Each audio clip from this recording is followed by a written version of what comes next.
जिस बीएमसी पर दशकों तक शिवसेना का वर्चस्व रहा, वहां भारतीय जनता पार्टी का मेयर बैठने जा रहा है। क्या ये सिर्फ एक पद का बदलाव है या मुंबई की राजनीति का पूरा पावर स्ट्रक्चर बदलने वाला फैसला? बीएमसी मेयर पद पर बना सस्पेंस खत्म हो चुका है। बीजेपी ने रितु तावड़े के नाम पर मुहर लगा दी है और इसके साथ ही मुंबई की राजनीति में एक नया चैप्टर शुरू हो गया है। देश का सबसे अमीर नगर निगम, सड़क, पानी, शिक्षा, अस्पताल, टैक्स, सब कुछ इसके दायरे में। मुंबई की हर सांस बीएमसी से जुड़ी है। यही वजह है कि बीएमसी का मेयर बनना सिर्फ एक प्रशासनिक पद नहीं, बल्कि राजनीतिक पावर का सबसे मजबूत प्रतीक माना जाता है। और इसी सिंहासन पर 40 साल से एक ही झंडा लहरा रहा था, शिवसेना का। बाल ठाकरे से लेकर उद्धव ठाकरे तक बीएमसी हमेशा से शिवसेना की राजनीतिक रीढ़ रही। लेकिन वक्त बदला, राजनीति बदली। अब बीजेपी मुंबई की सत्ता के केंद्र में है। मेयर के नाम को लेकर अटकलें चल रही थी, तेज थी, कई बड़े चेहरे चर्चा में थे। लेकिन बीजेपी ने एक ऐसा नाम चुना जो शांत, अनुभवी और रणनीतिक है, रितु तावड़े। रितु तावड़े कोई अचानक उभरा हुआ नाम नहीं है, वो जमीनी राजनीति से निकली हुई नेता है। 2012 में वार्ड 127 से जीती, 2017 में घाटकोपर के वार्ड 121 से, 2025 में वार्ड 132 से जीती। 3 बार की पार्षद रह चुकी हैं, एजुकेशन कमेटी की चेयरमैन रह चुकी हैं। बीएमसी के कामकाज की गहरी समझ है उन्हें। घाटकोपर में उन्हें एक मिलनसार, सुलझी हुई और कामकाजी नेता के रूप में जाना जाता है। बीजेपी ने रितु तावड़े को चुनकर एक साथ 3 निशाने साध लिए।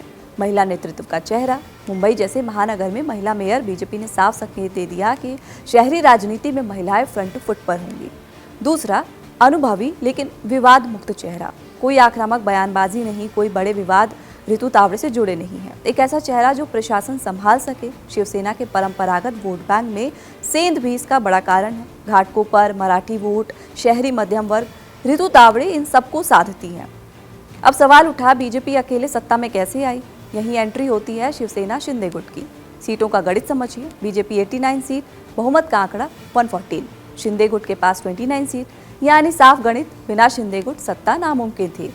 इसीलिए संजय शंकर घाड़ी को डिप्टी मेयर बनाया गया है। शिंदे गुट को मिला सत्ता में सीधी भागीदारी, बीएमसी जैसे ताकतवर मंच पर पकड़ और उद्धव ठाकरे गुट पर मनोवैज्ञानिक बढ़त। शिंदे गुट अब सिर्फ सरकार में नहीं, मुंबई के दिल में बैठा है। जिस बीएमसी को उद्धव ठाकरे शिवसेना की ताकत मानते थे, वही आज वो विपक्ष की बेंच पर है। लेकिन कहानी यहाँ खत्म नहीं होती। पूर्व मेयर किशोरी पेडनेकर वार्ड 199 से जीती हैं और अपनी राजनीतिक पकड़ उन्होंने फिर साबित की है। उन्हें नगर निगम में यूबीटी गुट का समूह का नेता चुना गया है। उनके नेतृत्व में विपक्ष नगर निगम में आक्रामक भूमिका निभा सकता है और सत्ता पक्ष को कई मुद्दों पर घेरेगा।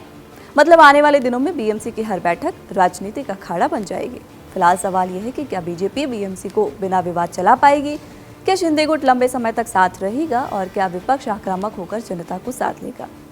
40 साल बाद बीएमसी की कुर्सी पर एक नया चेहरा, एक नई पार्टी और एक नई राजनीति। मुंबई ने करवट ले ली है। अब देखना यह है कि ये करवट इतिहास बनेगी या सिर्फ एक प्रयोग साबित होगी।